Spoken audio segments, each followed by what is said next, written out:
Do you know what President Muhammadu Buhari, the president of Nigeria, has in common with Diezani Madueke? Do you know what they have in common? They both are petroleum ministers. Okay? That's where the similarity ends. Right now, Diezani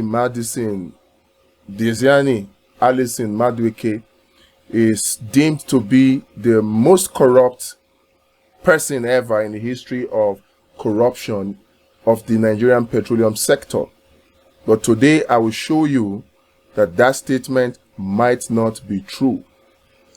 There is this general notion that Diezani Madueke stole so much that nobody comes close to her in terms of how much was stolen from our Nigerian petroleum system or petroleum sector in Nigeria's history. But it will appear that whatever Diezani did pales in comparison to what those that came after her have done. Let me put it this way.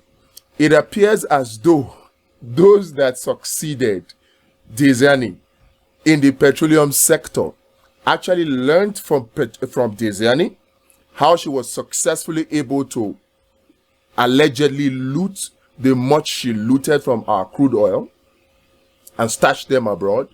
How she did that, they learned it and they perfected it. They applied it and perfected it to take corruption to the next level in Nigeria's history. Now, what came after Diezani is orders of magnitudes bigger than whatever Diezani is perceived to have stolen.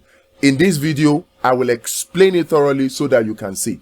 Because it is basic common sense, only if you pay attention to the right things. Why is it that Diezani was able to be traced to so much corruption in the history of Nigeria? She was traced to so much corruption. That's because of the way the petroleum sector operated. For you to know the difference, if you're interested, because this is serious stuff for people who have the patience to decipher the truth in the multitude of so much noise. There's so much noise going around now that people don't bother about the truth anymore. People look at things with a lot of sentiments. But if you're still watching, then I guess you're not one of those people. You're one of the patient ones that are really interested in the truth and are willing to put in the effort to look in the right direction. To understand the difference, which I said is an order of magnitude greater in the successors to Diezani. To understand that difference, you need to understand how our own petroleum sector works.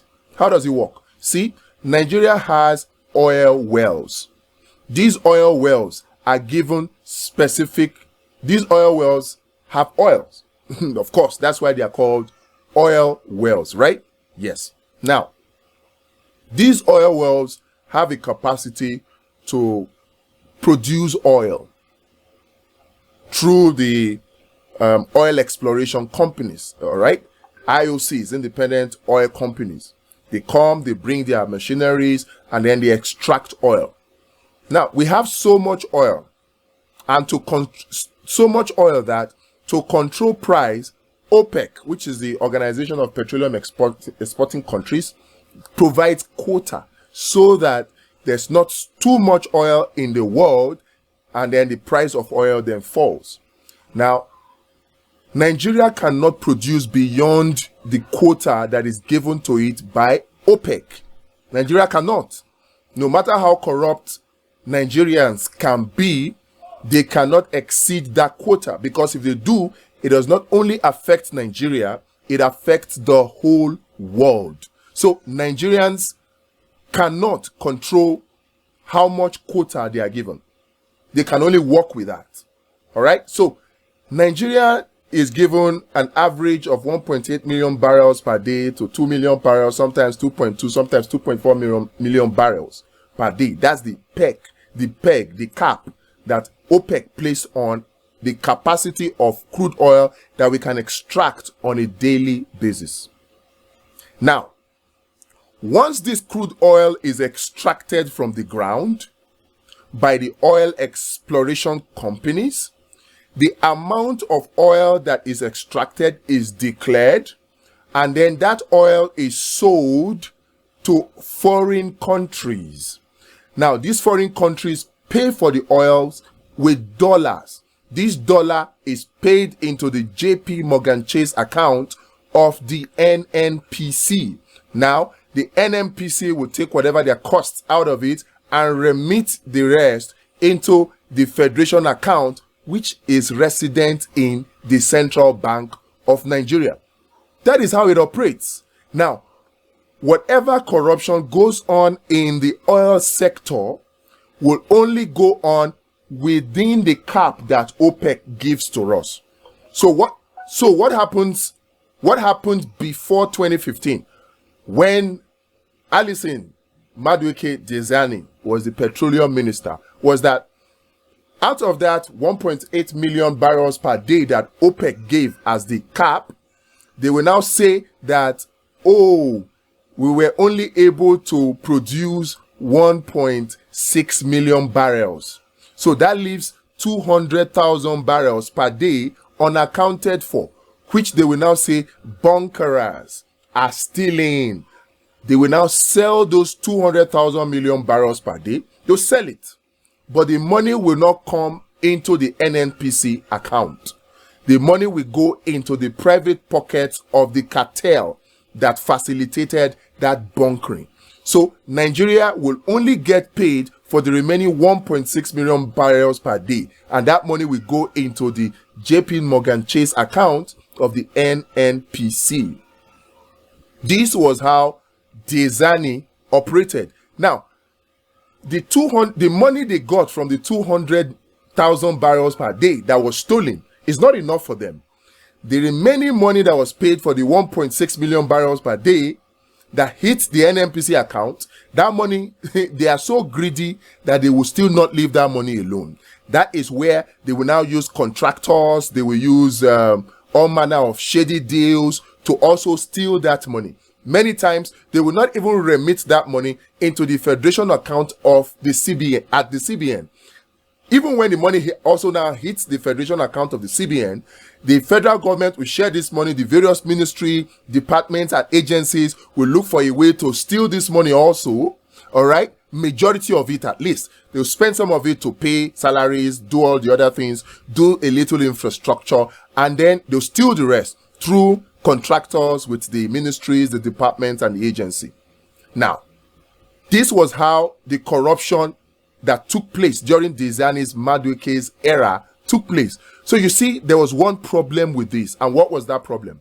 So long as the money that was paid for the officially declared production, which is below the OPEC cap, the money that was paid, so long as that money was paid into the NNPC account, and that money was remitted into the Federation account with the Central Bank of Nigeria, so long as that happens, the money can be traced.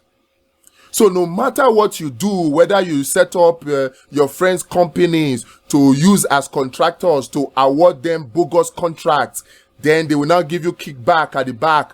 All those can be traced because the money has been paid officially into the JP Morgan Chase account of the NNPC, and then it has found its way into the CBN, into the Federation account. Now, despite all of this traceability of the funds, Diezani was able to allegedly be able to steal so much. Now, guess what happened after Diezani left and the succeeding Minister of Petroleum took office? Guess who the succeeding Minister of Petroleum is? Your guess is as good as mine. Before we go into that, let's even now look at how the corruption in the petroleum sector now operated. Look at this. OPEC gives you a quota, a maximum number of petrol, of crude oil that can be extracted per day in order to control world price. So let's say they have increased Nigeria's quota to 2.4 million barrels per day. Now look at it. Remember, I told you that 2.4 million barrels per day cannot be increased because the stability of the price in the international market has to be maintained.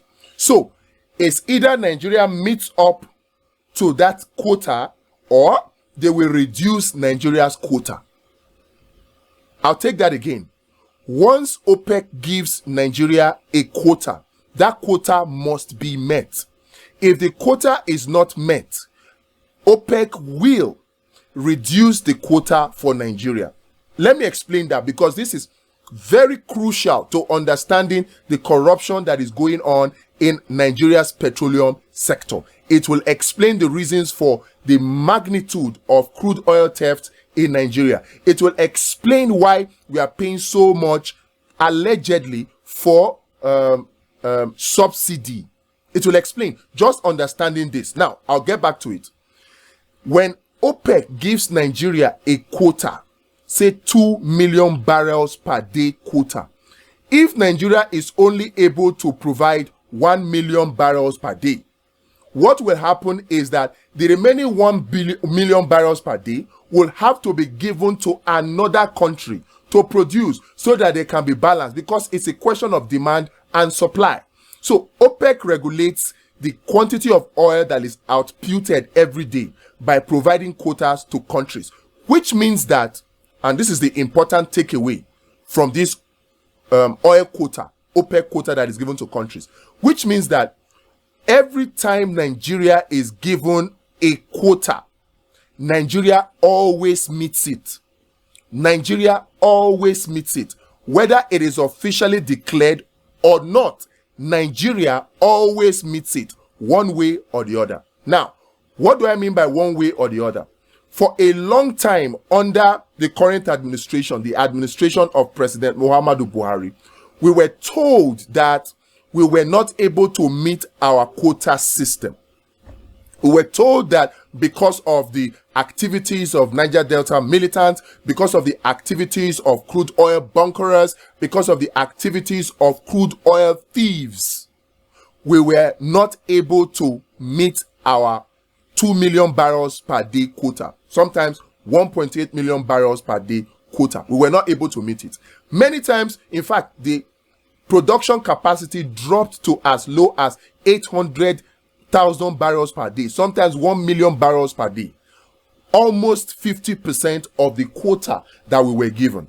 Now, that is what was officially declared.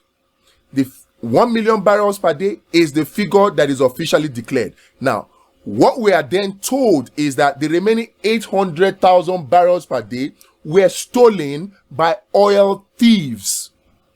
Now, see what I told you, that Nigeria must always meet its quota, whether by hook or by crook. Now, the crook portion of the meeting of Nigeria's quota since the commencement of the President Muhammadu Buhari's administration, the crook portion has risen up to 50% of the OPEC's quota for Nigeria.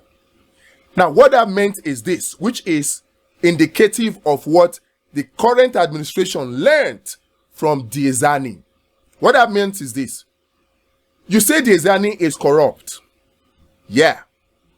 She's been prosecuted to the extent that many of her properties have been seized and she has forfeited them. You say she's corrupt because of one reason and one reason alone. Whatever monies she stole, you could trace. Get this and let it sink in.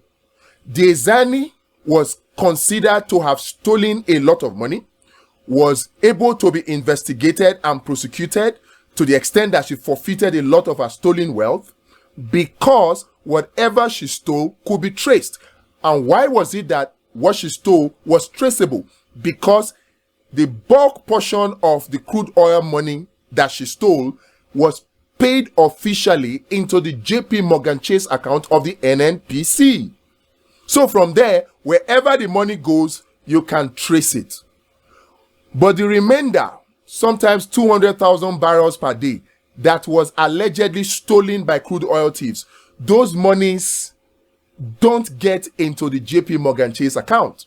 They get paid into the account of individuals, though they are not recorded officially for Nigeria, the money still gets paid. And if the money does not get paid into JP Morgan Chase account of NNPC, and the money does not hit the Federation account with the CBN, you cannot trace it. You cannot trace it. So whoever succeeds to steal the crude oil at source and sell it unofficially will be able to steal so much from Nigeria's commonwealth without being traceable. So when the government comes to tell us that we did not meet our quota, what they are simply telling us is that the remainder of the quota was stolen by crude oil thieves, and those crude oil thieves will collect that money, and that money will go into their accounts without recourse or without being paid into the NNPC account, which means that you cannot trace those money. But the oil was still being sold.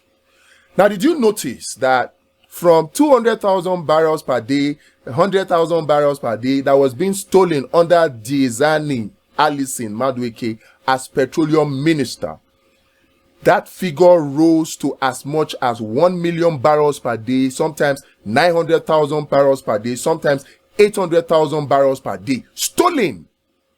And the monies for those stolen crude oils were never paid into the NNPC's account, never hit the Federation account with the CBN, and so those monies were never traceable.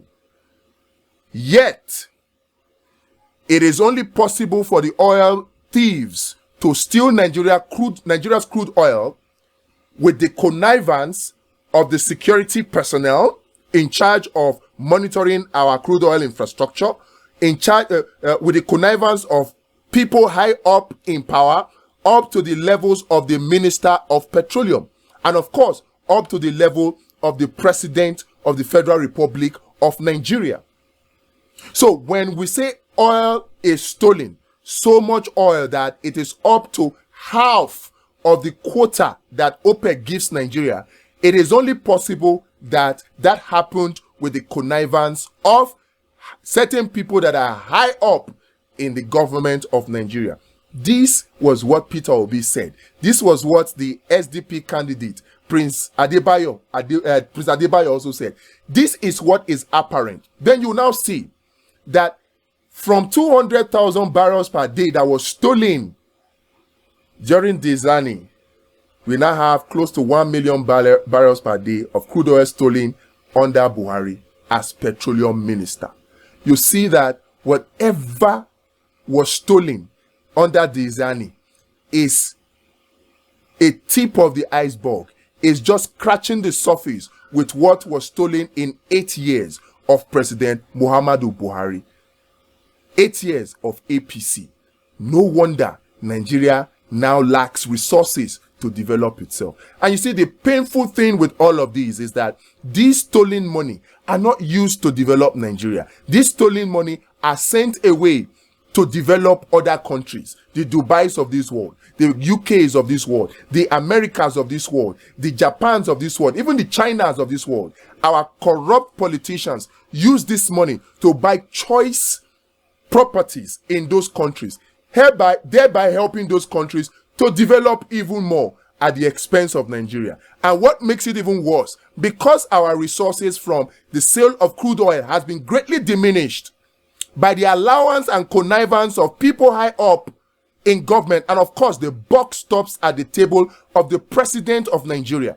Because this happens, we now don't have money, and we then go out to borrow, and we borrow money where we have our creditors lend us the money with one hand and take it back in the second hand, because the money doesn't stay in Nigeria. Whatever projects they give us the loan for, they collect the money back by selling those projects to us.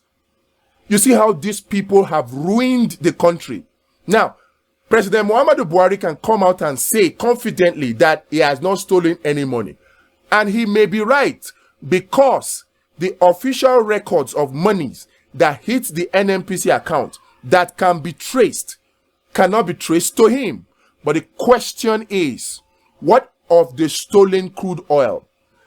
What of those, the amount of money that is gotten from the stolen crude oil, that is up to 50% of the OPEC quota for Nigeria? Where does those money go?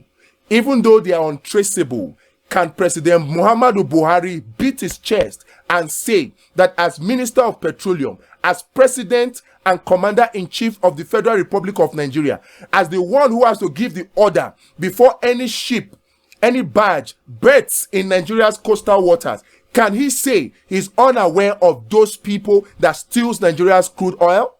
Can he boldly say that? He must come out to clarify this, because what I perceive is this.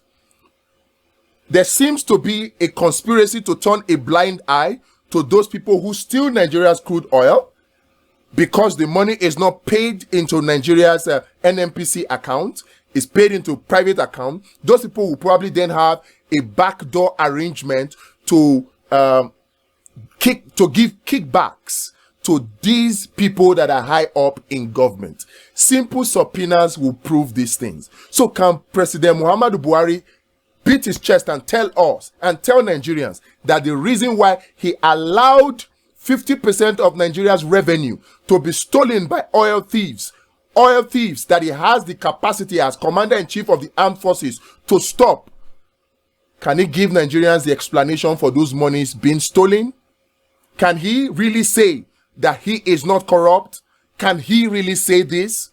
Can he really say he's not responsible for the suffering that resulted from these monies being stolen? Can he really say that? Not to talk of the monies that are paid as subsidies. That is another horrible, horrible scam. And we'll deal and expose everything that happens about the subsidy in another video, because right now, this video is already too long. So, whatever you think Diezani Alison Madueke stole, what they stole under President Buhari is orders of magnitude greater. So the searchlight should turn on what happened in the 8 years of Buhari. Who are the oil thieves?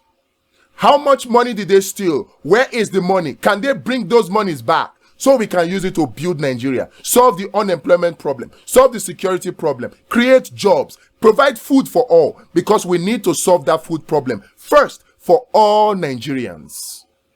And if you want to support this move, because we have a plan to start a law that will make food available for all Nigerians. If you're interested, please check the link and join. And please share these videos. Nigerians need to know, and we need you to help us. And if you want to support us, you can check the description for details for how to do that. We'll keep bringing this message so that the new Nigeria that we seek will manifest in our lifetime.